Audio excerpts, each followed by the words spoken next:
আসসালামু আলাইকুম সুপ্রিয় দর্শক শ্রোতা, প্রতিদিনের মতো আবারও আপনাদের মাঝে ফিরে আসলাম নতুন আরেকটি রেসিপি নিয়ে। আজকের পর্বে আমি আপনাদের রান্না করে দেখাবো লাউ দিয়ে মুসুরের ডাল। যারা এটা খেয়েছেন ভালো, আর যারা খাননি তারা একবার হলে এটা ট্রাই করবেন। চলুন তাহলে আমরা আমাদের আজকের রেসিপিটি শুরু করি। প্রথমে আমি এখানে নিয়েছি লাউ।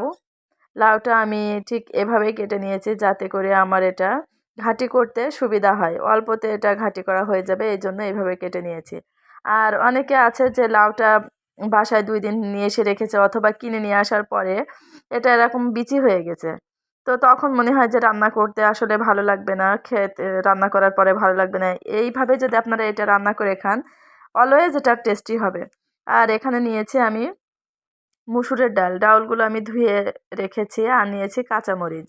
আমি অলওয়েজ সবজি রান্না করি কাঁচামরিচ দিয়ে, এই জন্য কাঁচামরিচ দিয়ে নিয়েছি। তো এখন আমি সবগুলো একসাথে সুন্দর করে একটা কড়াইতে নিয়ে নিচ্ছি। তো দেখতেই পাচ্ছেন আমি সবগুলো লাউ এখানে দিয়ে দিয়েছি। আর এখানে দিয়ে দিচ্ছি মুসুরের সেই ধুয়ে রাখা ডাউলগুলো। সবগুলো আমি এখানে সুন্দর করে নামিয়ে দিচ্ছি। আর যাদের মনে হয় যে লাউ খেতে ভালো লাগে না, তারা যদি এভাবে খায়, আশা করছি আপনাদের ভালো লাগবে। তো বাসায় অবশ্যই একবার হলেও ট্রাই করবেন। এখানে আমি দিয়ে দিয়েছি কাঁচামরিচ আর দিচ্ছি স্বাদ মতো লবণ, এখানে দিচ্ছি হলুদের গুঁড়া। এখন আমি সবগুলো উল্টিয়ে পাল্টিয়ে নিব যাতে মসুরির ডাউলগুলো নিচে চলে যায় আর উপরের লাউগুলো চলে আসে। আর এভাবে নেড়ে চেড়ে সবগুলো একটু মিশিয়ে এখানে আমি দিয়ে দিব অল্প একটু পানি। আমি হাফ কাপের একটু বেশি পানি দিয়েছি, কারণ লাউ থেকে পর্যাপ্ত পরিমাণে পানি বের হবে এই জন্য। তো এখন আমি এটা ঢেকে দিচ্ছি আর ফিরে আসছি সিদ্ধ হয়ে যাওয়া পর্যন্ত। তো আমি অফ ক্যামেরায় মাঝে মাঝে এটা উল্টিয়ে পাল্টিয়ে এভাবে নাড়াচাড়া করে নিয়েছি। আর দেখতে পাচ্ছেন এখন আমার লাউয়ের ভিতর থেকে যতটুকু পানি বের হয়েছিল আর আমি যতটুকু পানি দিয়েছি তাতে করে কিন্তু সবগুলো সুন্দরভাবে সিদ্ধ হয়ে গেছে। এখন আমি এটা নামিয়ে নিব আর একটা পাত্রে। তো আমি এমন একটা পাত্রে নামিয়ে নিয়েছি, এখন আমি এটা ঘাঁটি করে নিব।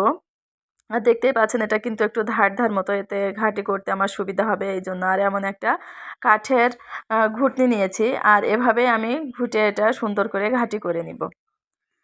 তো দেখেন আমার ঘাঁটি করা হয়ে গেছে। আমি এভাবে ঘুরিয়ে ঘুরিয়ে এটা ঘাঁটি করেছি। আর দেখতে আমি একটু দেখিয়ে দিচ্ছি, দেখেন এটা কিন্তু সুন্দরভাবে একেবারে ম্যাশ হয়ে গেছে। তো একটাও লাউ কিন্তু এখানে বোঝা যাচ্ছে না বা মুসুরের ডাউলও বোঝা যাচ্ছে না।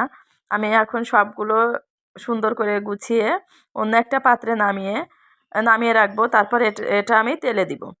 তো এখন আমি এখান থেকে সুন্দর করে গুছিয়ে নিচ্ছি যাতে পাত্রের ভিতরে একটুও লেগে না থাকে। আপনারা যে কোনো পাত্রে অথবা ব্লেন্ডার করেও নিতে পারেন, কোনো সমস্যা না। তো এখানে আমি একটা কড়াই নিয়ে নিয়েছি, সেখানে দিয়ে দিচ্ছি পরিমাণ মতো তেল।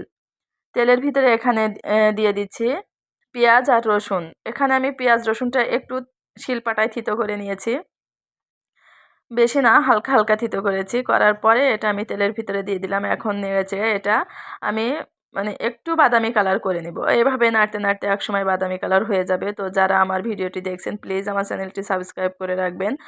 আর যদি ভিডিওটি ভালো লাগে অবশ্যই লাইক কমেন্ট শেয়ার করবেন আর আপনারা বাসায় ট্রাই করবেন। দেখেন ঠিক এই পর্যায়ে আমি এখানে দিয়ে দিচ্ছি কাঁচা জিরা। এখানে আমি 1 চামচের একটু বা 2 টেবিল চামচ, 1 টেবিল চামচ ফুলফিল দেয়নি, সরি, 1 টেবিল চামচের একটু কম দিয়েছে এখানে। দেওয়ার পরে আমি এটা আবারও নাড়াচাড়া করে নিচ্ছি। এভাবে নাড়তে নাড়তে যখন দেখবো এটা ফুলফিল বাদামি কালার চলে এসছে, এই তো বাদামি কালার চলে এসছে, এখন আমি